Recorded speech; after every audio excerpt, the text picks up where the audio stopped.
வணக்கம் மக்களே. இது வந்து பொன்னாங்கண்ணி கீரை. இது வந்து நாட்டு பொன்னாங்கண்ணி கீரைங்க. இது ரொம்ப ரொம்ப உடம்புக்கு ரொம்ப நல்லது. நான் சந்தையில் வாங்கிட்டு வந்துட்டு அந்த குச்சியை தான் ஊனி வச்சேன். ஆனால் நீங்கள் எப்படி இதை கட் பண்ணணுன்னா, இது இந்த ஸ்டேஜில் வந்து கட் பண்ணி சமைச்சிடணும்.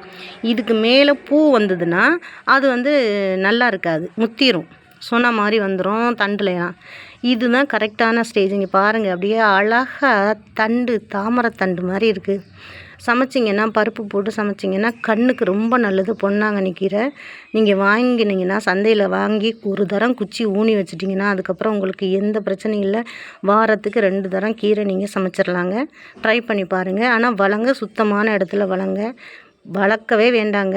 நீங்கள் ஊனி வச்சு அந்த இடத்த சுத்தமாக வச்சுக்கிட்டாலே போதும், ஓகேவாக வந்துடுங்க. Okay, thank you.